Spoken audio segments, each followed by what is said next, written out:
Assalamualaikum warahmatullahi wabarakatuh. Pada pembelajaran hari ini kita akan belajar tentang larutan asam basa. Untuk mengidentifikasi larutan asam basa, langkah yang kita lakukan mengikuti bagan berikut. Yang pertama adalah larutan yang akan kita uji, kita tempatkan dalam suatu wadah. Dalam hal ini bisa kita gunakan plat tetes atau tabung reaksi. Kemudian tambahkan indikator asam basa yang akan kita gunakan untuk menguji. Indikator asam basa ini bisa kita pilih salah satu, misalkan kita menggunakan kertas lakmus merah atau biru, ataupun kita menggunakan pH meter, ataupun kita bisa menggunakan indikator alami. Banyak indikator asam basa yang bisa kita gunakan. Sebagai contoh, kita pilih salah satu, kita menggunakan indikator kertas lakmus merah dan biru. Setelah kita tambahkan kertas lakmus merah dan biru dan kita tetesi dengan larutan yang akan kita uji, maka amati perubahan yang terjadi. Dalam hal ini akan terjadi perubahan warna pada kertas lakmus tersebut. Atau jika kita menggunakan pH meter, maka perubahan yang terjadi adalah angka pada pH meter tersebut akan menunjukkan angka yang berbeda. Misalkan untuk larutan asam, maka angkanya pasti menunjukkan di bawah 7, sedangkan untuk larutan basa angkanya di atas 7. Selanjutnya, kita akan belajar tentang teori asam basa. Yang pertama yaitu teori asam basa Arrhenius. Arrhenius berpendapat bahwa dalam air, larutan asam basa akan mengalami penguraian menjadi ion-ionnya, sehingga menurut Arrhenius yang dikatakan asam adalah zat yang dapat menghasilkan ion H+ dalam pelarut air. Sedangkan basa adalah zat yang dapat menghasilkan ion OH- dalam pelarut air.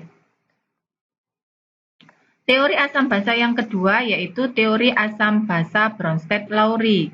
Menurut Bronsted-Lowry, yang dikatakan asam adalah zat yang dapat memberikan proton, dalam hal ini ion H+, pada zat lain, atau dikenal dengan donor proton.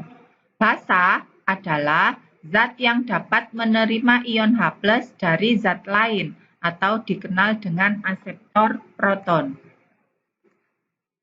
Sebagai contoh pada reaksi berikut, reaksi antara CH3COOH dengan H2O akan menghasilkan CH3COO plus H3O+. Dari reaksi di atas terlihat bahwa CH3COOH memberikan satu ion H+ kepada H2O, sehingga CH3COOH bersifat asam dan H2O bersifat sebagai basa karena menerima ion H+ dari CH3COOH.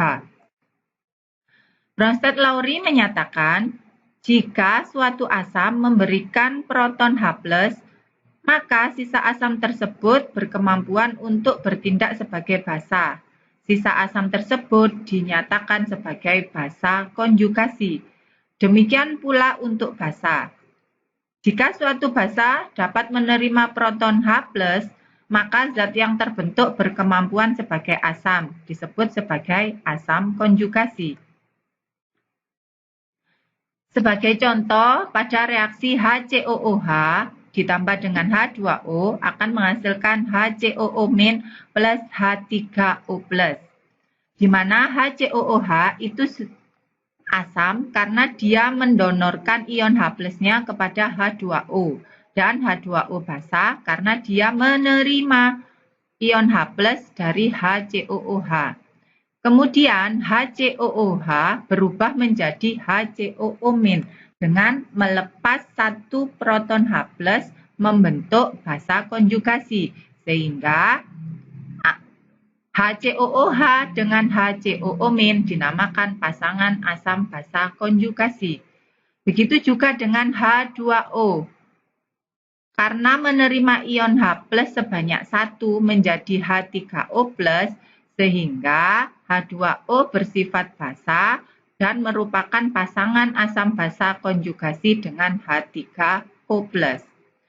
Begitu juga untuk contoh reaksi yang kedua, antara NH3 dengan H2O menghasilkan NH4+ plus OH-, di mana NH3 itu merupakan basa karena menerima satu ion H+ dari H2O berubah menjadi NH4+, sehingga antara NH3 dengan NH4+ dinamakan pasangan asam basa konjugasi. Begitu juga dengan H2O. H2O dikatakan asam karena dia memberikan satu ion H+-nya kepada NH3 dan berubah menjadi OH-, sehingga H2O dan OH- merupakan pasangan asam basa konjugasi. Teori asam basa yang terakhir yaitu teori asam basa Lewis. Menurut Lewis, yang dikatakan asam adalah senyawa yang menerima pasangan elektron, sedangkan basa adalah senyawa yang memberikan pasangan elektron.